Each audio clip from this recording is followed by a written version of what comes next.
Any summer holidays kannu call GT Holidays ku pannu. GT Holidays, South India's #1 travel brand. முன்னாள் அமைச்சர் திரு C V Shanmugam அவர்கள் 2 முறை தைலாபுரம் சென்று doctor Ramadoss அவர்களை சந்தித்த பிறகு அந்த சந்திப்பு குறித்து திரு எடப்பாடி பழனிசாமியிடம் அவர் விளக்கி பத்திரிகைகளிலும் தொலைக்காட்சி சேனல்களிலும் 7+1 என்று முடிவாகவே உடன்பாடே எட்டப்படுவது போல செய்திகள் வெளிவந்தன. பாஜக பாமக தரப்பிலும் சரி, அதே போல அதிமுக தேமுதிக விஷயத்தில் பேசுவதானாலும் சரி, இறுதி கட்டத்தை நோக்கி நகர்ந்து கொண்டிருக்கின்றன. பாமகவுடன் பேசிக் கொண்டிருந்த அதிமுகவுக்கு இப்போது ஒரு இடைவெளி ஏற்பட்டிருப்பதாக நான் அறிகிறேன். அதிமுகவோடு பாமக சேராவிட்டால் இந்த தேர்தலில் அதிமுக மிக மோசமான வாக்கு வித்தியாசத்தில் ஒரு 7-8 தொகுதிகளில் தோல்வியை தழுவும். அது 3வது இடத்திற்கு போனாலும் வியப்படைவதற்கில்லை. அப்படி ஒரு பலவீனமான நிலையை அதிமுக எட்டுமானால் அது பாமகவின் அரசியலுக்கு நல்லது. எப்படி சொல்லுகிறேன் என்றால், திமுக வெர்சஸ் பிஜேபி என்று களத்தை அவர் நெரேட் செய்கிறார்.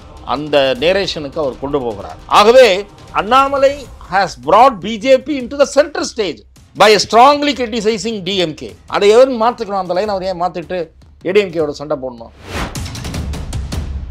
டார்ச் லைட்டை தூக்கி டிவியில் அடித்திருக்க வேண்டாம். ஊழல் செய்தவர்களுக்கு பாடம் புகட்டுவோம் என்று சொல்லி இருக்க வேண்டாம். நான் சட்டசபைக்கு போனால் சட்டையை கிழித்து கொண்டு வரமாட்டேன், ஒழுங்காகத்தான் வருவேன் என்று ஸ்டாலினை கிண்டல் செய்திருக்க வேண்டாம். கடைசியில் அவரிடமே போய் கையேந்தி இருக்க வேண்டாம்.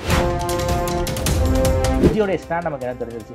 எப்படி சார் பார்க்க என்ன தெரிஞ்சிருக்கு உங்களுக்கு? அதாவது ஆன்டி பிஜேபி அப்படிங்கிற மாதிரி நமக்கு வந்து இல்லை. அப்படின்னா அவர் மற்ற விஷயங்கள்லையும் அவருடைய கருத்துக்கள்லாம் சொல்லணும். குட்காவில் ஆரம்பித்து மிக கொடுமையான போதைப் பொருள் வரை இங்கே பரிமாற்றங்கள் நடக்கிறது. சினிமா துறையில் தான் அது நிறைய புழங்குகிறது என்றெல்லாம் செய்திகள் வந்து கொண்டிருக்கிற நிலையில அதை பற்றி பேச வக்கில்லாமல் இதை பற்றி அறிக்கை விடுகிறார். சிஏன்னா என்னன்னு அவர் தெரியுமா? முதல்ல மற்றதுக்கெல்லாம் கருத்து சொல்றாரு. அந்த கருத்து கந்தசாமி இதுக்கு மட்டும் பேச வந்துட்டாரு. உடனுக்குடன் முக்கியமான செய்திகளை அறிந்து கொள்ள ஆதன் செயலியை டவுன்லோட் செய்யுங்கள். டவுன்லோட் லிங்க் டிஸ்கிரிப்ஷனில் உள்ளது. ஆதன் தமிழர்களுக்கு அன்பு வணக்கம். தமிழ்நாடு அரசியல் சூழல் பற்றி நம்மோடு விவாதிப்பதற்காக மூத்த பத்திரிகையாளர் திருமதி துக்ளக் ரமேஷ் வந்துள்ளார். வணக்கம் ரமேஷ் சார். வணக்கம். தேர்தல் காலம் நெருங்கிக்கிட்டே இருக்கு. கூட்டணி பேச்சுவார்த்தை தான் ஒரு மிகப்பெரிய பேசுபொருளாக இருக்கு சார். அதாவது பாமக தான் இன்னைக்கு வரைக்கும் ஒரு டாக் ஆஃப் தி டவுனாக இருக்காங்க. ஸோ கடந்த வாரம் வரைக்கும் அதிமுகவோடு கூட்டணி பேச்சுவார்த்தை நடத்தியிருக்காங்க. அதாவது தைலாபுரம் தோட்டத்துக்கே போய் அதிமுகவுடைய முன்னாள் அமைச்சர் சி வி சண்முகம் அவர் போய் பார்த்தாரு. சென்னையில் சில பல கூட்டங்கள் நடந்ததாக கேள்வி. கடந்த 2 நாட்களாக பாமக தரப்பு பாஜகவோடு ரொம்ப நெருக்கம் காட்டிக்கிட்டு இருக்காங்க. அமைச்சர் எல் முருகன் அவருடைய தலைமையில் நள்ளிரவில் சென்னையில் ஒரு சந்திப்பு நடந்திருக்கு. அந்த சந்திப்பில் டாக்டர் ராமதாஸ் அவர்களே கலந்து கொண்டார்கள் அப்படிங்கிற செய்திகள்லாம் நம்ம வந்து நாளிதழ்களில் பார்க்க முடியுது. என்ன சார் நடந்துகிட்டு இருக்கு? பாமக வந்து பாஜகவோட தான் போகிறாங்க போல தான் நமக்கு சிக்னல்லாம் தெரியுது. என்ன சார் இன்சைட் இன்ஃபர்மேஷன் என்ன சார் நடந்துகிட்டு இருக்கு? பாட்டாளி மக்கள் கட்சி பாரதிய ஜனதாவுடன் கூட்டு சேர்வதா அல்லது அதிமுகவுடன் கூட்டு சேர்வதா என்பது பற்றி அந்த கட்சிக்குள் நீண்ட விவாதங்கள் முன்னணி தலைவர்கள் மத்தியிலே இருந்து வருவதாகத்தான் தகவல்கள் இருந்தன. நீங்கள் சொன்னது போல ஒரு 4 நாட்கள் தொடர்ச்சியாக பாட்டாளி மக்கள் கட்சி அதிமுக பக்கம்தான் போகும் என்பது போல செய்திகள் பத்திரிகைகளில் இடம்பெற்றன. முன்னாள் அமைச்சர் திரு சி வி சண்முகம் அவர்கள் 2 முறை தைலாபுரம் சென்று டாக்டர் ராமதாஸ் அவர்களை சந்தித்த பிறகு அது குறித்து அந்த சந்திப்பு குறித்து திரு எடப்பாடி பழனிசாமியிடம் அவர் விளக்கி பத்திரிகைகளிலும் தொலைக்காட்சி சேனல்களிலும் 7+1 என்று முடிவாகவே உடன்பாடே எட்டப்படுவது போல செய்திகள் வெளிவந்தன. 7 லோக்சபா தொகுதிகளும் ஒரு ராஜ்யசபா சீட்டும் அதிமுக தருவதற்கு முன்வந்து விட்டது என்று போட்டார்கள். அதே மாதிரி பத்திரிகைகளும் சில டெலிவிஷன் சேனல்களும் 4+1 என்று தேமுதிக அதிமுகவிடம் கோருகிறது. 4க்கு சம்மதித்து விட்டார்கள். அந்த ராஜ்யசபா சீட்டுக்கு சம்மதிக்கவில்லை. அதனால் உடன்பாடு இழுவறி நீடித்து கொண்டிருக்கிறது என்றும் செய்தி வந்தது. இந்த 2 விதமான செய்திகளிலும் பாமகவுடன் உடன்பாடு எட்டப்பட்டு விட்டதாகவே பத்திரிகைகள் பிரேக்கிங் நியூஸ் என்றே போட்டார்கள். பிரேக்கிங் நியூஸ் போட்டு அதன் மீது அந்த பிரேக்கிங் நியூஸின் மீது விவாதமே நடத்துறாங்க. ஊடகவியலாளர்களுடைய கருத்துக்கள் கேட்கப்பட்டன. இப்படி ஒரு அவசரத்தனம் ஊடகத்துறையில் வெளிப்பட்டது என்பது ஒரு துரதிருஷ்டவசமானது. பரபரப்பு பசிக்காக, பரபரப்பு தீனிக்கு இயங்குகிற வாசகர்களுக்காக அல்லது நேயர்களுக்காக தீனி போடுவது என்பது ஒரு அண்மை காலமாக ஏற்பட்டிருக்கக்கூடிய ஒரு போக்கு. இந்த நியூஸ் யார் சார் ஸ்ப்ரெட் பண்றா? ஏடிஎம்கே பண்றாங்களா இல்ல வந்து பிஎம்கே பண்றாங்களா? எல்லா 2 கட்சிகளிலுமே சில ஆர்வம் உள்ளவர்கள் இருப்பார்கள்.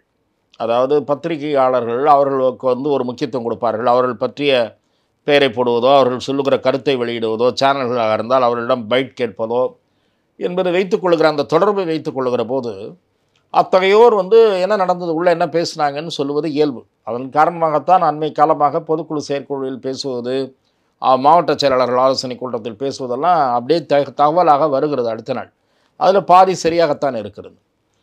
ஆனால் இந்த விஷயத்தில் பத்திரிகைகளும் டெலிவிஷன் சேனல்களும் கொஞ்சம் நிதானத்தை கடைபிடித்திருக்க வேண்டும் என்பது என் அபிப்பிராயம். இப்போதும் கூட நான் பாரதிய ஜனதாவோடு உடன்பாடு எட்டப்பட்டு விடும் என்று தகவல்கள் வருகின்றன என்று நீங்கள் கேட்கிறீர்கள். நான் இப்போது வரை அத்தகைய பேச்சுக்கள் இருப்பதாகத்தான் நான் பார்க்கிறேனே தவிர உறுதியாக வந்துவிடும் என்று சொல்லுவதற்கு நான் தயாராக இல்லை. ஓகே சார், அதாவது கிஷன் ரெட்டி அவர்கள் எல்லாம் தமிழ்நாட்டுக்கு வந்திருக்கிறது இல்லை. நான் சொல்வது நீங்கள் கூறியது போல நள்ளிரவு சந்திப்பு நடந்ததா என்பது எனக்கு தெரியாது.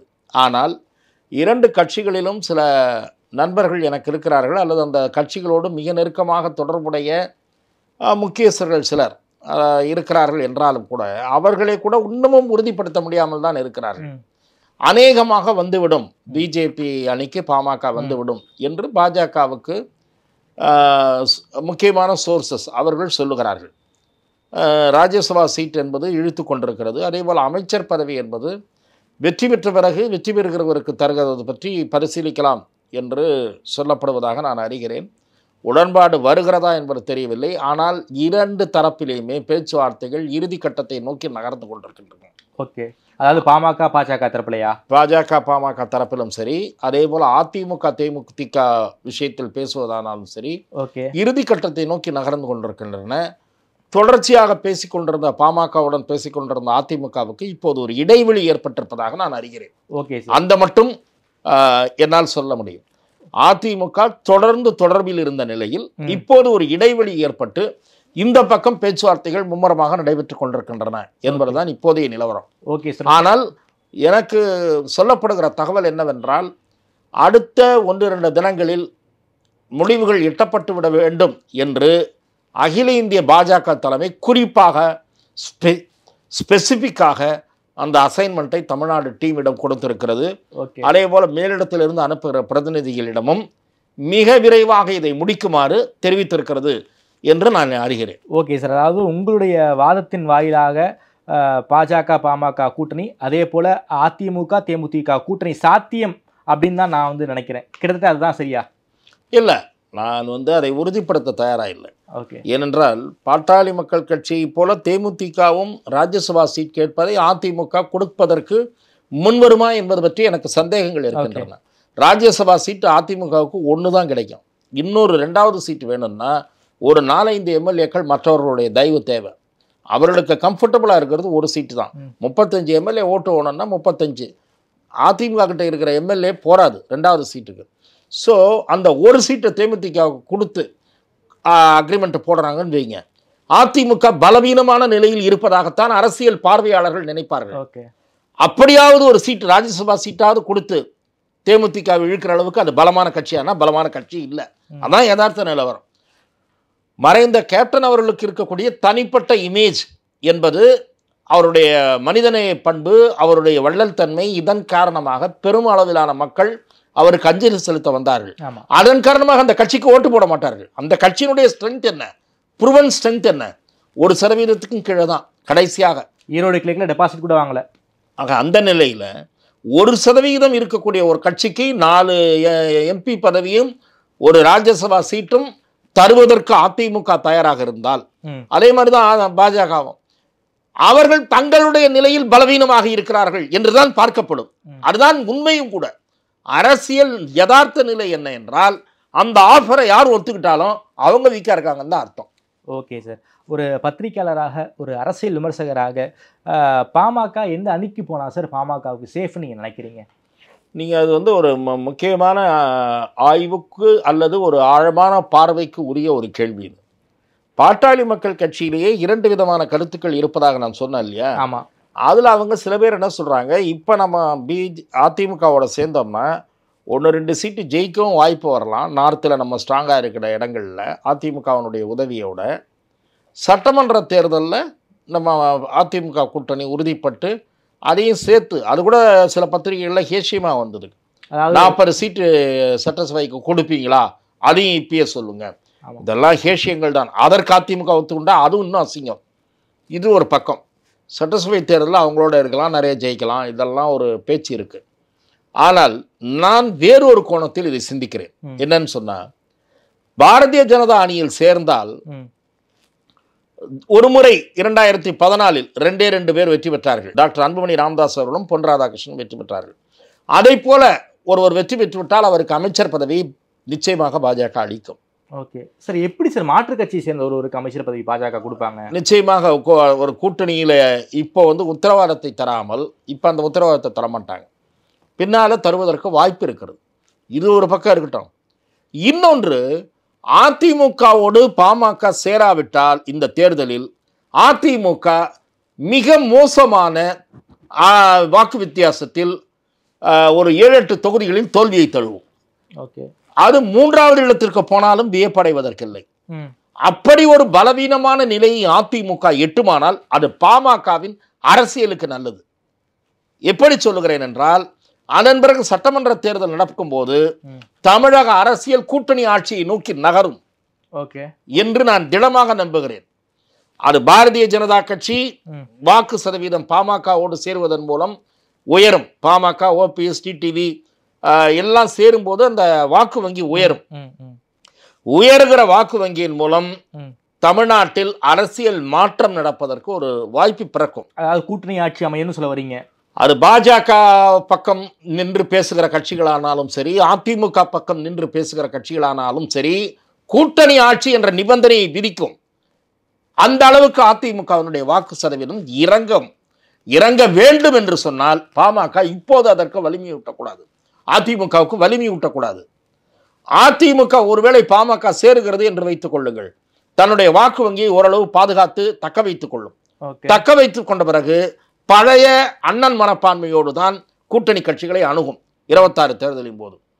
இது ஒரு பார்வை. கூட்டணி ஆட்சியை நோக்கி தமிழக அரசியல் நகர்வதற்கும் பாமக அந்த கூட்டணி மந்திரி சபையில் அங்கம் வகிப்பதற்கும் இப்போது அதிமுகவில் இருந்து விலகி இருக்க வேண்டும். இன்னொன்று, தேர்தலுக்கு பிறகு பாமக இப்போது அதிமுகவோடு சேராவிட்டால் வாக்கு சதவீதம் மிக கணிசமாக குறைந்த அதிமுக தேர்தலுக்கு பிறகு ஒரு பிளவை நோக்கி கூட நகரக்கூடும். அதிமுகவுக்குள் கலகம் பிறக்கும். இதை நான் ஏற்கனவே சொல்லி வருகிறேன். பாஜகவோடு வீம்பாக சேராமல் இருந்தது நீங்கள் எடுத்த தவறான முடிவு என்று திரு எடப்பாடி பழனிசாமி குற்றம் சாட்டப்படுவார். அவரை நோக்கி சிலர் குற்றச்சாட்டுக்களை முன்வைப்பார்கள். அந்த சூழ்நிலையில் அதிமுக என்ன ஷேப்பில் இருக்கும்? எல்லோரும் ஒன்றுபட வேண்டும் என்ற குரல் கூட பிறக்கலாம். பிரிந்தவர்கள் சேர வேண்டும் என்று கூட சொல்லப்படலாம். அது ஒருவேளை வலிமையை நோக்கி நகரலாம். ஆனால் எப்படி இருந்தாலும் அதிமுக பலவீனமாக இருந்தால்தான் 26 தேர்தலில் பாமகவோ தேமுதிகவோ வேறு எந்த கட்சியாக இருந்தாலும் பேரம் பேச முடியும். திமுக கூட்டணியில் இருந்தே 1-2 கட்சிகள் வெளியே வருகின்றன என்று வைத்துக் கொள்ளுங்கள். அதிமுக வலிமையாக இருந்தால் கொடுப்பதை வாங்கிக் கொள் என்று தான் சொல்லும். அதிமுக பலவீனமாக இருந்தால் வாருங்க, உங்களுக்கு 10 சீட்டு தரோம், உங்களுக்கு 15 சீட்டு தரோம்னு சொல்லி கூப்பிட்டா அது கூட்டணி ஆட்சியை நோக்கி அரசியல் நகர்வதற்கு உதவும். ஆகவே தமிழக அரசியல் 26 தேர்தலில் மாற்றத்தை சந்திக்கும் என்று சொன்னால் அது அதிமுக தனிமைப்படுவதன் மூலம்தான் நடக்கும். ஓகே சார், உங்களுடைய வாதத்தின்படி 26 ஒரு கூட்டணி ஆட்சியை நோக்கி போக வேண்டும் என்றால் பாமக இந்த முறை பாஜகவோட சேரணும்னு நீங்கள் சொல்கிறீங்க. அப்படி இருக்கக்கூடிய சூழலில் இந்த தேர்தல் அதிமுகவுடைய நிலைமை என்னவா இருக்கும்? நேற்றைக்கு சிஓட்டர் கருத்து கணிப்பு வெளியிட்டிருந்தாங்க. அதில் 28% அதிமுக அணிக்கு கொடுத்துருந்தாங்க. அந்தளவுக்கு இன்னும் செல்வாக்கு குறையில, வலிமை குன்றாம தான் அதிமுக இருக்குது, வலிமையோடு தான் இருக்காங்க அப்படிங்கிற ஒரு பெர்செப்ஷன் இருக்கே சார். அது அதிமுகவினுடைய பழைய வாக்கு வங்கி. மோசமாக அதிமுக தோற்ற போது இருந்த வாக்கு வங்கி, நன்றாக வெற்றி பெற்ற போது இருந்த வாக்கு வங்கி அதை விட கூடுதல் தான். ஆனால் அதிமுக இந்த முறை பாட்டாளி மக்கள் கட்சியினுடைய கூட்டு இல்லாமல் வெறும் அந்த புதிய தமிழகம் அல்லது 1-2 உதிரி அமைப்புகள் எஸ்டிபிஐ இப்படிப்பட்ட அமைப்புகளோடு தான் தேர்தலை சந்திக்கும் என்று சொன்னால் அந்த 28 வாங்காது. அதிமுகவுடைய வாக்கு வங்கியில் டேமேஜ் ஏற்படும். நீங்கள் ஆமாம், நிச்சயமாக அதிமுக செல்வி ஜெயலலிதா அவர்கள் மோடியா லேடியா என்று கேட்ட காலம் வேறு, அவருக்கு இருந்த ஆளுமை வேறு. செல்வி ஜெயலலிதாவே ஒரு பிரதமர் வேட்பாளராக பார்க்கப்பட்டார். செல்வி ஜெயலலிதாவினுடைய அரசியல் பாணி வேறு, எம்ஜிஆர் புரட்சித் தலைவர் எம்ஜிஆர் அவருடைய அரசியல் பாணி வேறு. எம்ஜிஆர் இருந்திருந்தால் மோடியைத்தான் ஆதரிப்பார், நான் அதை சொல்லுகிறேன். எம்ஜிஆர் அவர்களுக்கு 2 விதமான தலைவர்களை பிடிக்கும். ஒன்று உறுதியான போல்டு துணிச்சலான தலைவர்கள், இன்னொன்று எளிமையான நேர்மையான தலைவர்கள். இவர்கள் 2 விதமான தலைவர்களையும் எம்ஜிஆருக்கு பிடிக்கும். இந்த 2க்கும் உதாரணம் நான் சொல்ல வேண்டும் என்று சொன்னால், எம்ஜிஆர் அவர்களுக்கு அன்னை இந்திரா காந்தியை பிடிக்கும். அது துணிச்சல், அவருடைய போல்டுனஸ், அது எம்ஜிஆர் அவர்களுக்கு பிடித்த இது. நேர்மை எளிமை இதற்கு உதாரணம் வேண்டும் சொல்ல வேண்டுமானால் எம்ஜிஆர் அவர்களுக்கு மொரார்ஜி தேசாய் அவர்களை பிடிக்கும். மிகவும் அவரை பற்றி உயர்வாக மறைந்த துக்ளக் ஆசிரியர் சோ அவர்களிடம் எம்ஜிஆர் பேசியிருக்கிறார். அது எனக்கு தனிப்பட்ட காமராஜரையும் பிடிக்கும் அவருக்கு ரொம்ப. ஆமாம். ஆகவே அவருடைய போல்டுனஸ் அதற்காரணமாக மோடி அவர்களை எம்ஜிஆர் நிச்சயம் எம்ஜிஆரை மோடி நிச்சயம் பிடித்திருக்கும். மோடிக்கு எம்ஜிஆர் அவர்களுக்கு பிடித்திருக்கும். அதே மாதிரி மோடி மீது ஊழல் குற்றச்சாட்டும் கிடையாது. ஆகவே எதற்காக நான் இதை சொல்லுகிறேன் என்றால், செல்வி ஜெயலலிதா எடுத்த நிலைப்பாடு வேற. அவர் பாஜகவோடு கூட்டும் வைத்திருக்கிறார், எதிர்நிலையிலும் நின்று அரசியல் நடத்தியிருக்கிறார். இன்றைய அதிமுக தன்னுடைய வலிமை என்ன சார்? திருவள்ளுவர் மிக அழகாக சொல்லியிருக்கிறார், தன் வலி, துணை வலி, மாற்றான் வலிமை, இதையெல்லாம் தூக்கித்தான் செயல்படுத்த வேண்டும் ஒரு முடிவை எடுப்பதற்கு முன் என்று திருவள்ளுவர் மிக அழகாக கூறுகிறார். அந்த ஆராய்ந்து பார்க்காமல் திரு எடப்பாடி பழனிசாமி அவர்கள் அவசர கதியில் அல்லது சில குறுகிய கண்ணோட்டத்தோடு அண்ணாமலை அவர்களை ஜீரணித்துக் கொள்ள முடியவில்லை என்பதற்காக அவர் என்ன பேசினார், அந்த பேசிய கருத்தோடு உடன்பாடு இல்லை, அது வேற விஷயம். ஆனால் அந்த பேச்சுக்கள், அத்தகைய பேச்சுக்களை தவிர்ப்பதற்குரிய பேச்சுக்களை டெல்லியில் நடத்தாமல், அதற்கான வழிமுறைகளை ஆராயாமல் 2 முறை போயிட்டு வந்துட்டாரே சார் எடப்பாடி அவர்கள். போயிட்டு வந்த பிறகு அவர் பேசவில்லை, அண்ணாமலை பேசவில்லை. அதன் பிறகு அதிகம் பேசியது இவங்க அவரை மாற்றணும்னு நினைக்கிறாங்க. சார் எப்படி சார் மாற்றுவாங்க? ஒரு கட்சியில் அவர் வந்த பிறகு ஒரு சேஞ்ச் ஏற்பட்டிருக்கு, ஒரு புதிய வாக்காளர்கள் அல்லது இளைஞர்களை ஈர்க்கிற வகையில் அவர் செயல்படுகிறாருன்னும் போது ஒரு கட்சி போய் இன்னொரு கட்சி சொல்லிச்சுன்றதுக்காக மாற்றிடுவாங்களா? அதெல்லாம் பழைய காலம். மாற்ற சொன்னார் இருங்க வர அப்படின்னு நினைக்கிறாங்க, எதிர்பார்த்தாங்க. அவர்கள் நாங்கள் போய் கம்ப்ளைண்ட் பண்ணோம், அதுக்கு பிறகாவது அவரை மாற்றிருக்கணும் இல்லைன்னு 1-2 அதிமுக காரங்க சொல்கிறாங்க. மாற்றலாம் மாட்டாங்க, அதெல்லாம் பழைய காலம். திருமதி இந்திரா காந்தி காலம். அதே மாதிரி பழைய வேற தேசிய கட்சிகள் அணுகுமுறை அப்படி வச்சுருந்தது வேற. இங்கே இருக்கக்கூடிய பிராந்திய கட்சிக்கு பிடிக்கலன்னா தலைவரை மாற்றுறதுன்றது அதெல்லாம் நடக்காது. இப்போ இருக்கிற மோடி கிட்ட அதெல்லாம் நடக்காது. அண்ணாமலை அவர்களை இனிமேல் சர்ச்சைக்குரிய வகையில் பேச வேண்டாம் என்று சொல்லுங்கள். நீங்கள் பேசியிருந்தீங்கன்னா, நாங்கள் உங்கள் கூட்டணியில் தான் தொடர வேண்டும் என்று விரும்புகிறோம்னு சொல்லியிருந்தீங்கன்னா அது வேற விஷயம். ஆனால் இவர்களுக்கு பொதுவாக இவர் ஒரு மாற்று சக்தியாக உருவெடுக்கிறார் என்பதுதான் பிரச்சனையாக இருந்தது. ஆகவே தவறான அரசியல் முடிவு எடுத்துவிட்டு சின்ன கட்சிகளிடம் போய் கெஞ்சுகிறீர்கள், கூட்டணிக்கு போய் மன்றாடுகிறீர்கள், மாறி மாறி தூது விடுகிறீர்கள், பலவிதமான பேரங்களை நடத்துகிறீர்கள். என்னாச்சு கடைசியில்? இப்போ இன்னும் முடிவு வரல, காத்து கொண்டிருக்கிறீர்கள் முடிவுக்காக.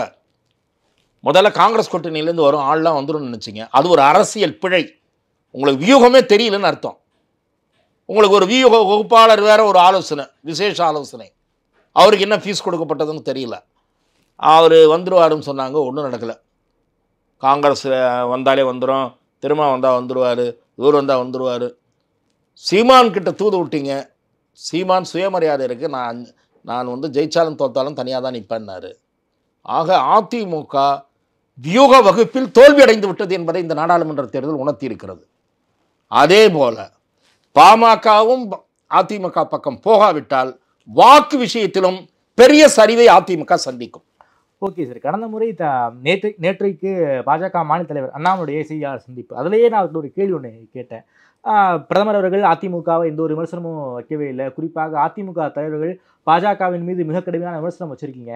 அந்த எந்த ஒரு விமர்சனத்துக்கும் பாஜக ஏன் பதிலே சொல்லலைன்னு கேள்வி கேட்டதற்கு, நாங்கள் யாரை விமர்சிப்போம், எங்களுடைய பலம் தெரிந்து நாங்கள் விமர்சிப்போம், தமிழ்நாட்டில் இந்தியாவில் நாங்கள் ஆட்சியில் இருக்கோம், தமிழ்நாட்டில் திமுக ஆட்சியில் இருக்காங்க, ஸோ அதனால் நாங்கள் திமுக தான் விமர்சிப்போம், அது எங்கள் சாய்ஸ் அப்படின்னு அண்ணாமலை கடந்து போயிட்டாரே சார் அந்த கேள்விக்கு. இல்லை, நான் அதில் தவறு இருப்பதாக நினைக்கவில்லை. அவர்கள் திராவிட முன்னேற்ற கழகத்தை வன்மையாக கூர்மையாக விமர்சிக்கிற நிலையை திரு அண்ணாமலை அவர்கள் தொடர்ந்து மேற்கொண்டு வருவதன் மூலம் திமுக வர்சஸ் பிஜேபி என்று களத்தை அவர் நெரேட் செய்கிறார்.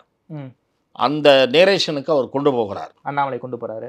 மீடியாவும் அதை நழுவ விட முடியவில்லை. பாரதிய ஜனதாவை விரும்பாத மீடியாக இருந்தாலும், மோடி எதிர்ப்பாளர்களாக இருந்தாலும், அரசியல் விமர்சகர்கள், பத்திரிகையாளர்கள், அப்படி இருக்கக்கூடியவர்கள் இன்றைக்கு பாஜக தான் வலிமையாக கூர்மையாக திமுக அரசை எதிர்த்து கொண்டிருக்கிறது என்ற அந்த நெரேட்டிவ் செட்டாக இருக்கிறது அல்லவா, அதை மறைக்க முடியவில்லை. ஆகவே Annamalai has brought BJP into the center stage by strongly criticizing DMK. அதை எவன் மாற்றிக்கணும்? அந்த லைன் அவர் ஏன் மாற்றிட்டு ஏடிஎம்கேயோட சண்டை போடணும்? ஏடிஎம்கே காரர்கள் நக்கலாகவும் வாய்க்கொழுப்படுத்தும் பேசுகிற போது அவர் அதற்குரிய பதிலை சொல்கிறார். அதுவும் அவர் ஒரு கிண்டலாக பதில் சொல்லி அவர்களுக்கு உரைக்கிற மாதிரி பதில் சொல்கிறார். பதிலே சொல்லாமல் இல்லை. அவர்கள் அவ்வளோ அதாவது அவர்களுக்கு அவ்வளோ முக்கியத்துவம் கொடுத்தா போதும். நம்ம ஃபைட் வித் டிஎம்கே சித்தாந்த ரீதியான மோதலில் அவர் இருக்கிறார். அதே போல ஊழலை முழு மூச்சோடு எதிர்க்க வேண்டும் என்று அவர் நினைக்கிறார். இவர்களுக்கு அதில் பயம் இருக்கு. ரொம்ப ஜாஸ்தி பேசினா நம்ம மேலே கேஸை கிளறிடுவாங்களான்ற பயம் இருக்கு. அந்த பயம் அண்ணாமலைக்கு இல்லை. அதனால அவர் தைரியமாக எதிர்த்து அந்த வேகமாக அந்த அரசியலை முன்னெடுக்கிறார் என்றுதான் நான் பார்க்கிறேன். ஓகே சார், அப்படியே பாஜக கூட்டணிக்குள்ளே வரலாம் சார். பாஜக கூட்டணிக்குள்ளே வந்து ஓபிஎஸ் இருக்காங்க, டிடிவி இருக்காங்க, அதுக்கப்புறம் உதிரி கட்சிகள் பல பேரும் இருக்காங்க. இவங்க எல்லாரும் தாமரை சின்னத்தில் போட்டியிட போவதாகலாம் செய்திகள் தொடர்ச்சியாக அடிபட்டுக்கிட்டு இருக்கே சார். என்ன சார் நடந்துகிட்டு இருக்காங்க? பாரதிய ஜனதா கட்சி அவ்வாறு கோருவதற்கு வாய்ப்பு இருக்கிறது. நீங்கள்லாம் தாமரை சின்னத்தில் நெல்லுங்கள் என்று கேட்பதற்கு. இப்போ திமுக கேட்கலையா, எங்கள் சின்னத்தில் நெல்லுங்கள், முடியாதுன்ட்டாங்க. அப்புறம் முடியாதுன்னா ரைட்டு தோக்க போகுதுன்னு அவங்க கவலைப்பட்டு தான் சொல்கிறாங்க. திமுகவுக்கு அந்த கவலை இருக்கிறது. பானை சின்னம் ஜெயிக்குமா, பம்பரம் ஜெயிக்குமான்ற கவலை திமுகவில் இருக்குது. நான் சில முக்கிய பிரமுகர்களிடம் பேசுகிறேன். அங்கே வலிமையான வேட்பாளரை போட்டு கடும் போட்டு ஏற்படுத்திடுவாங்களோ அதெல்லாம் அவங்க பேசியிருக்காங்க. நீங்கள் ஜெயிக்கணும்னு நினைக்கிறோம், அதனால தான் நாங்கள் சொல்கிறோம்லாம் சொல்லியிருக்காங்க. எல்லாம் போன முறை மிக குறைந்த வாக்கு வித்தியாசத்தில் தான் திருமாவளவன் வெற்றி பெற்றார். அதை நம்ம மறந்துடக்கூடாது. ஆகவே அந்த நல்ல நோக்கத்தில் தான் சொல்லப்பட்டது. அந்த மாதிரி பாஜகவும் சொல்லலாம். ஏன்னா தெரியல, டிடிவி தினகரன் அவர்களை பொறுத்தவரை அவரது கட்சி குக்கர் சின்னத்தில் இருக்க வேண்டும் என்று விரும்புகிறது. அந்த சின்னம் ஓரளவு அவர்கள் சின்னம் என்று பரவலாக அறிமுகமாயிருக்கிறது. ஒருவேளை குக்கர் சின்னம் அவர்களுக்கு கிடைக்கும், அதற்கான வாய்ப்புகள் இருக்கின்றன என்று சொன்னால் அவர்கள் குக்கர் சின்னத்தில் தான் போட்டியிட விரும்புவார்கள். நீங்கள் கூறியதில் வந்து மிக சிக்கலான விஷயம் என்ன என்றால் திரு ஓ பன்னீர்செல்வம் அவர்களுக்குத்தான் எந்த சின்னம் என்பது இன்னும் பிடிபடாமல் இருக்கிறது. இதற்கிடையே இரட்டை இலையை கோருவோம் என்று அந்த அணியைச் சேர்ந்த சிலர் கூறுகிறார்கள். அது அவ்வளவு சுலபத்தில் அதற்கு அந்த கிடைத்துவிடும் என்று எனக்கு தோன்றவில்லை. நீதிமன்றத்தில் வழக்கு இருக்கிறது. இதற்கிடையில தேர்தல் கமிஷனில் ஒரு முறையிட்டிருக்கிறார்.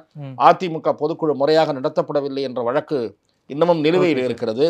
இவற்றிலெல்லாம் ஒரு தீர்வு கிடைக்காமல் இந்த தேர்தலுக்காக அந்த சின்னம் முடக்கப்படுமா அல்லது ஒருத்தருக்கு கொடுக்கப்படுமா என்பதில் எனக்கு சந்தேகம் இருக்கிறது.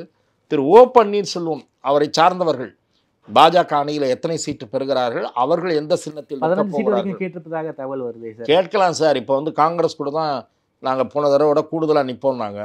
அவங்க கடைசியில் 6 சீட்டுன்னாங்க. பயந்து போயிட்டாங்க. டெல்லி வரையும் போய் பேசி கீசி அந்த பழைய சீட்டை உறுதிப்படுத்திக்கிட்டாங்க. நான் கூட உங்களிடம் நேர்காணலில் சொன்னேன், 9+1 என்பது 8+1 ஆகலாமே தவிர அதற்கு கீழே குறையாது என்று சொல்லி கடைசியில் 9+1 என்றே முடிவாகிவிட்டது. அதனால் 15 இல்லை 20 இல்லை எவ்வளோ வேணால் கேட்கலாம். கொடுப்பது பாரதிய ஜனதா தான் கொடுக்கணும். அந்த அப்படி அந்த கொடுக்குற நம்பரில் அவர் எந்த சின்னத்தில் நிற்பார் என்ற விஷயம்தான் பலராலும் ஆவலாக, ஊடகவியலாளர்கள் அரசியல் நோக்கர்களால் ஆவலாக எதிர்பார்க்கப்படுகிறது. தினகரனை பொறுத்தவரை குக்கரில் நிற்கத்தான் அவர் விரும்புகிறார் என்று நான் அறிகிறேன். ஓகே சார், நீங்கள் தான் நம்ம ஆதன் தமிழில் தான் நீங்கள் சொன்னீங்க நடிகர் சரத்குமார் அவர்கள் பாஜக போகிறதுக்கு நிறைய வாய்ப்பு இருக்குன்னு சொன்னீங்க. ஆனால் கட்சியை வந்து சேர்த்துருவார் நீங்கள் சொல்லவே இல்லை. அவசர முடிவான்னு தெரியல, கட்சி சேர்க்கிற வரைக்கும் பாஜகவில் சரத்குமார் அவர்கள் ரொம்ப ஐக்கியமாயிட்டார். இதுக்கு என்ன சார் காரணம், என்ன பின்னணி? பாரதிய ஜனதா கட்சி குறித்து, அந்த ஆட்சி குறித்து, பிரதமர் திரு நரேந்திர மோடி குறித்து அவருக்கு உயர்வான மதிப்பீடு இருக்கிறது என்பதை அண்மை காலத்தில் நான் ஒரு அரசியல் பேட்டிக்காக அவருடன் 2-3 முறை சந்தித்த போது நான் விவாதித்த போது அறிந்து கொண்டேன். அந்த செய்தியைத்தான் உங்கள் வாயிலாக சொன்னேன். நடுவிலே கூட நீங்களே கூட பார்த்திருப்பீர்கள், பத்திரிகையிலும் டெலிவிஷன் சேனல்களிலும் அவர் அதிமுக தரப்போடு அவரிடம் பேசிக்கொண்டிருக்கிறார்கள் என்றெல்லாம் செய்திகள் வந்தன. அப்போது கூட நான் அவர் பாஜக பக்கம்தான் வருவதற்கு வாய்ப்பு இருக்கிறது என்று நான் உங்களிடம் சொல்லிக் கொண்டிருந்தேன். ஆகவே பாரதிய ஜனதாவோடு கூட்டணி ஏற்படும் என்று தான் நான் நினைத்தேன். அவர் பாரதிய ஜனதா கட்சியிலேயே தன்னுடைய கட்சியை இணைத்திருப்பது என்பது பலரும் எதிர்பார்க்காத முடிவு. ஆனால் அது வரவேற்கத்தக்க முடிவு. இன்றைக்கு அரசியல் கட்சி நடத்துவது என்பது பெரும் பொருட்செலவோடு கூடிய ஒரு விஷயமாக மாறிக்கொண்டிருக்கிறது. தேர்தலிலே நான் பல கட்சிகளின் பிரமுகர்களோடு மிக நெருக்கமாக பழகுகிறவன் என்ற முறையிலே சொல்லுகிறேன். எந்த ஒரு வேட்பாளர் நான் சொல்வது கம்யூனிஸ்ட் கட்சியினுடைய வேட்பாளர் உட்பட எந்த ஒரு வேட்பாளரும் நாடாளுமன்ற தேர்தலானாலும் சட்டமன்ற தேர்தலானாலும் தேர்தல் கமிஷன் வரையறுத்துள்ள அந்த லிமிட்டுக்குள் செலவு செய்வதில்லை. எலெக்ஷன் கமிஷனில் அவர்கள் கொடுப்பதெல்லாம் அந்த லிமிட்டுக்குள் ஒரு கணக்கை கொடுக்கிறார்கள். களத்தில் எவ்வளவு செலவாகிறது என்பதை நாங்கள் கண்ணார பார்க்கிறோம். எவ்வளவு பிரச்சாரத்திற்கு செலவாகிறது, எவ்வளவு ஆட்களை கூட்டி வருவதற்கு செலவாகிறது, அதுதவிர ஓட்டு போடுவதற்கு காசு என்ற பெரும் செலவு. ஆக இதெல்லாம் ஒரு கட்சி நடத்துவது என்பது சாதாரணமல்ல. ஒரு மாநாடு நடத்துவதற்கு எவ்வளவு செலவாகுது, இதெல்லாம் ஒரு அந்த சூழ்நிலையில் அரசியல் ரீதியாக அவர் உயர்ந்த நிலைக்கு அவருக்கு தகுதி இருக்கிறது, திறமை இருக்கிறது, அவருக்கு உரிய வாய்ப்புகள் கிடைக்கவில்லை என்பதும் அவருக்கு ஒரு ஆதங்கம் இருந்திருக்கிறது. சார் எம்எல்ஏவாக இருந்திருக்காரு, எம்பியாக இருந்திருக்காரே சார். இருந்தார், நான் அதை மறுக்கவில்லை. அதில் இருந்த இயக்கங்களில் சில மாறுபாடுகள் ஏற்படுகின்றன. அவர் அதெல்லாம் எனக்கு கொடுத்த பேட்டியில் அவர் விளக்கி இருக்கிறார். திமுகவில் என்ன மாறுபாடு ஏற்பட்டது, அதிமுகவில் என்ன மாறுபாடு ஏற்பட்டது என்பதையெல்லாம் விளக்கி இருக்கிறார். செல்வி ஜெயலலிதா அவர்கள் போய் இணைகிறார். இணைந்த ஒரு மாதத்திற்குள்ளேயே ஒரு பிணக்கு வருகிறது. என்னன்னா, கலைஞர் பறந்து கொள்ளுகிற ஒரு திரைப்படத்துறை சம்பந்தப்பட்ட நிகழ்ச்சியிலே அவருடைய மனைவி ராதிகா பங்கேற்றார் என்ற காரணத்திற்காக 2 பேரையும் சேர்த்து கட்சியை விட்டு நீக்குகிறார்கள் என்று அவர் குறிப்பிடுகிறார். ஒரு திரைப்படத்துறை சம்பந்தப்பட்ட நிகழ்ச்சியில் என் மனைவி கலந்து கொண்டதற்காக நாங்கள் நீக்கப்பட்டோம், என்னிடத்தில் அந்த அம்மா அழைத்து கேட்டிருந்தால் நான் சொல்லியிருப்பேன் என்று அவர் சொல்லுகிறார். ஆகவே நியாயங்கள் அல்லது ஏற்பது ஏற்காதது ஒவ்வொருவருக்கும் மாறுபட்ட நிலை இருக்கலாம். ஆனால் அரசியலில் பல சிரமங்கள் இருக்கின்றன. அவருடைய தகுதி அங்கீகரிக்கப்படும் என்று தான் நான் பார்க்கிறேன். அவர் எடுத்த முடிவு நல்ல முடிவு என்று ஒரு நண்பராக நான் அவரை பாராட்டுகிறேன். Okay sir. அதாவது சின்னம் சார், குறிப்பாக நாம் தமிழருக்கு உங்களுடைய கரும்பு விவசாயி சின்னம் கிடைக்காது என்பது போல தான் நமக்கு தெரியுது. அதே போல் அதிமுக சின்னத்துக்காக கோர்ட்டில் கேஸ்லாம் போட்டிருக்காங்க சார். இதெல்லாம் நான் நாம் தமிழர் கட்சிக்கு என்ன சின்னம் கிடைக்க போகிறது அல்லது அவர் கோர்ட்டில் போய் ஏதாவது டைரக்ஷன் வாங்க போகிறாரா என்று தெரியாத நிலையில் நான் சொல்ல விரும்பல. ஆனால் திரு சீமான் அவருடைய ஆதரவாளர்களை பொறுத்தவரை பெரிய அளவில் அவருக்கு வாக்கு சதவீதம் இதன் காரணமாக குறையாது என்று தான் பார்க்கிறேன். ஆனால் சீமானுடைய வாக்காளர்கள் கமிட்டட் வாக்காளர்கள். அதிமுகவை பொறுத்தவரை சின்னத்திற்கு பிரச்சனை வருவதற்கான வாய்ப்புகள் மிக குறைவு என்று தான் நான் பார்க்கிறேன். ஓகே சார், அப்படியே திமுக கூட்டணிக்குள்ள வரலாம் சார். திமுக கூட்டணியை பொறுத்த வரைக்கும் காங்கிரஸுக்கு தொகுதிகள் மாறுங்கிற பேச்சு அடிபட்டிருக்கு. சிபிஎம்முக்கு போன முறை கோவை தொகுதி கொடுத்துருந்தாங்க. ஸோ இந்த முறை கோவைக்கு பதிலாக திண்டுக்கல் கொடுத்துருக்காங்க. இந்த தொகுதி மாற்றம் எதன் காரணமாக நடந்திருக்கு சார்? என்ன காரணம் சார்? நான் கேள்விப்பட்டது, திரு சபரீசன் அவர்கள் ஒரு நிறுவனம் மூலமாக சில கணிப்புகளை நடத்தி எம்பிக்களுடைய போன முறை எம்பிக்களாக இருந்தவர்களுடைய பெர்ஃபார்மன்ஸை அசஸ் செய்திருக்கிறார். ஓகே. அதே போல் சில மாவட்டங்களில் இருக்கக்கூடிய பிரச்சனைகள் அல்லது அங்கங்கே இருக்கக்கூடிய அதிருப்திகள், இப்படி ஒரு ரிப்போர்ட் அவர் தலைமைக்கு கொடுத்திருக்கிறார் என்று நான் அறிந்தேன், திராவிட முன்னேற்ற கழக தலைமைக்கு. இது ஒன்றும் புதிய செய்தி அல்ல, இது பரவலாக பத்திரிகைகளிலும் வெளிவந்திருக்கிற செய்தி தான். பென் என்ற நிறுவனம் என்று நினைக்கிறேன். அந்த நிறுவனத்தினுடைய அறிக்கையின் அடிப்படையில் சில பேருக்கு இந்த முறை வாய்ப்பே கிடைக்காது, எம்பிக்களாக இருந்தவர்களுக்கு, திமுகவை சேர்ந்தவர்களுக்கு ஒரு 3-4 பேருக்கு. அதே போல் சில தொகுதிகள் காங்கிரஸை சேர்ந்தவர்களுக்கும் அதிருப்திக்கு ஆளானவர்களுக்கும் தொகுதிகள் மாறக்கூடிய வாய்ப்பு இருக்குது என்று நாமெல்லாம் இது குறித்து ஏற்கனவே விவாதித்திருக்கிறோம். அந்த அடிப்படையில் தான் இந்த சிறிய அளவிலான மாற்றங்கள் செய்யப்பட்டிருக்கின்றன. காங்கிரஸும் மாற்றம் இருக்கும், நிச்சயம் இருக்கும் என்று தான் நான் நம்புகிறேன். ஓகே. ஒரு 2-3 தொகுதிகளில் நிச்சயம் மாற்றம் இருக்கும். அந்த மாற்றங்களுக்கு இந்த ரிப்போர்ட்டு தான் காரணம். இது எந்த அளவு தாக்கத்தை ஏற்படுத்தும் என்றால், அது கூட்டணி வலிமையின் காரணமாக இன்றைய தினத்தில் திமுகவின் கை ஓங்கிதான் இருக்கிறது. புதிய சின்னம், தனி சின்னம் பெற்று நிற்கிற கட்சிகளுக்குத்தான் பிரச்சனை. அந்த தொகுதிகளில் கடும் போட்டி இருக்கும் என்று தான் நான் பார்க்கிறேன். சார் கமல் சார், கமல் குறிப்பாக திமுக கூட்டணிக்கு போவாருன்னு தான் எல்லாருக்குமே நமக்கு தெரியும். ஒன்று காங்கிரஸ் அவரை சேர்த்துப்பாங்களா இல்லை திமுக சேர்த்துப்பாங்களாங்கிறதா ஒரு மிகப்பெரிய கேள்வியாக இருந்துச்சு. குறிப்பாக கோவை கேட்டிருந்தாரு, அதே போல் தென்சென்னை கேட்டிருந்தாரு. ரெண்டுமே கொடுக்காம ராஜ்யசபா கொடுத்தவரை கமெண்ட் பண்ணிட்டாங்களே, என்ன சார் நடந்திருக்கு கமல் விஷயத்தை பொறுத்த வரைக்கும்? கமல்ஹாசன் அவர்கள் ஆகச்சிறந்த கலைஞர், அதில் ஒன்றும் மாற்றம் இல்லை, மிகச்சிறந்த நடிகர். ஆனால் அரசியலில் அவர் இன்றைக்கு கடுமையாக கேலிக்கும் கிண்டலுக்கும் ஆளாகி இருக்கிறார் என்பது ஒரு துரதிர்ஷ்டவசமான நிலை. என்ன காரணம்னா, அவர் எடுத்தது சந்தர்ப்பவாத நிலை. அதாவது சொல்லப்போனால் ஒரு ராஜ்யசபா சீட்டு தானே அவங்க மதிப்பு என்று அவரை நோக்கி கேட்கிற வகையில் தான் அவர் நடந்து கொண்டிருக்கிறார். இந்த பக்கமும் இல்லை அந்த பக்கமும் இல்லை, நான் மையமாக இருக்கிறேன், மாற்றத்தை தரப்போகிறேன் என்று புறப்பட்டவர் கடைசியில் அறிவாலய வாசலில் போய் நின்று சரணாகதியாகி இருக்கிறார். கமலிடம் இதை யாரும் எதிர்பார்க்கவில்லை. ஆனால் இன்றைக்கு சோஷியல் மீடியாவில் அவரை போட்டு கிழித்து கொண்டிருக்கிறார்கள், கிழித்து தொங்க விடுகிறார்கள். அவர் அதை பற்றி கவலைப்பட்டதாக தெரியவில்லை. இவ்வளவு பேசியிருக்க வேண்டாம். டார்ச் லைட்டை தூக்கி டிவியில் அடித்திருக்க வேண்டாம். ஊழல் செய்தவர்களுக்கு பாடம் புகட்டுவோம் என்று சொல்லியிருக்க வேண்டாம்.